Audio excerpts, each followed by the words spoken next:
Hello বন্ধুরা, welcome back to my YouTube channel. আরও একটা নতুন ভিডিও নিয়ে চলে আসলাম। তো ইন্ডিয়ান সিনেমার বেশ কিছু আপডেটস পেয়েছি, বক্স অফিস কালেকশন পেয়েছি, সেগুলো আপনাদের সঙ্গে শেয়ার করবো। সোনু সুদ অভিনীত, সোনু সুদ পরিচালিত ফতে সিনেমাটার বক্স অফিস কালেকশন নিয়ে কথা বলবো। তো কালকে তো আমি ডে ওয়ানের বক্স অফিস কালেকশন বলে দিয়েছিলাম, যেটা ছিল 2,61,00,000 টাকা। এবার ডে টুর কালেকশন জানা গেছে 3,97,00,000 টাকা, যেটা হিউজ একটা জাম্প। টোটাল কালেকশন হচ্ছে 6,58,00,000 টাকা। এবার দেখুন, এইটা যদি চলতে থাকে তাহলে এটা কিন্তু বেশ ভালো কালেকশন করবে বলে আমার পার্সোনালি মনে হচ্ছে। 10 কোটির ওপর কালেকশন খুব শিগগিরই করে ফেলবে, যেটা কিন্তু খুবই ভালো কালেকশন, খুবই ভালো কালেকশন। এবার যদি আমি গেম চেঞ্জার নিয়ে কথা বলি, দেখুন গেম চেঞ্জারের প্রডিউসার ফিগার যে কালেকশনটা কালকে শেয়ার হয়েছিল 186 কোটি প্লাস, সেটা কিন্তু ভালো রকম জল মেশানো ছিল।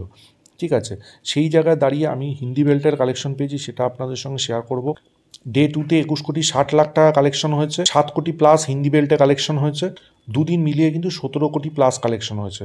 দেখুন যা হিসাব, সেই হিসাবে ওই খুব বেশি হলে 46-47 কোটি মতন হবে ফার্স্ট উইকে, আই থিঙ্ক, এটা আমার মনে হচ্ছে। দেখা যাক কী রেসপন্স হয় এবং কী কালেকশন হয়। কিন্তু প্রডিউসার ফিগার যেটা বলছে সেটা কিন্তু অনেকটাই ফেক। ডাইরেক্টর অর্জুন সিংয়ের খো গায়ে হাম কাহা, যেটা আনন্না পান্ডে অভিনয় করেছিল, খুব ভালো অভিনয় করেছিল, সিনেমাটা খুব ভালো ছিল। সে কিন্তু আবার একটা সিনেমা করতে চলেছেন, গল্লি বয়ের সিকুয়েল। হ্যাঁ, এখানে কিন্তু ভিকি কৌশল এবং আনন্না পান্ডে থাকবেন, সেই খবর আসছে।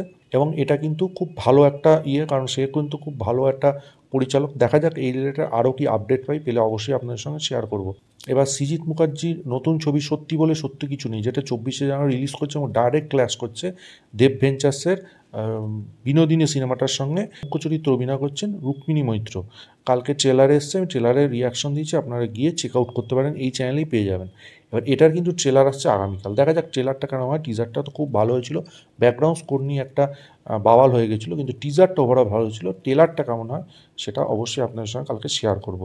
এবার লাস্ট আপডেট দিই প্রভাসকে নিয়ে, দা রাজা সাহেবকে নিয়ে। দেখুন রাজা সাহেব সিনেমাটা কিন্তু হয়তো পোস্টপন্ড হয়ে যেতে চলেছে, এপ্রিলের পরিবর্তে মেতে হয়তো পোস্টপন্ড হয়ে যাবে। কেন হবে সেটার খবর হচ্ছে প্রভাস কিন্তু বিয়ে করতে চলেছেন, সেই কারণে হয়তো এই সিনেমাটা পোস্টপন্ড হয়ে যাবে। দেখুন বিয়ের জন্য সিনেমা পোস্টপন্ড হয়, এটা আমি ফার্স্ট টাইম শুনলাম।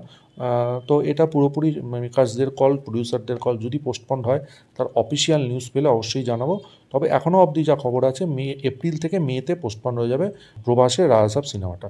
এই ছিল আজকে ওভারঅল আপডেটগুলো নিয়ে আপনাদের কি বক্তব্য অবশ্যই কমেন্ট বক্সে জানান। ভিডিওটা ভালো লাগলে লাইক করুন, শেয়ার করুন, চ্যানেলটা অবশ্যই সাবস্ক্রাইব করে দিন। পাশে থাকা বেল আইকনটা ক্লিক করতে ভুলবেন না পরবর্তী নতুন কোনো আপডেটসের জন্য। ততক্ষণের জন্য গুড বাই বন্ধু।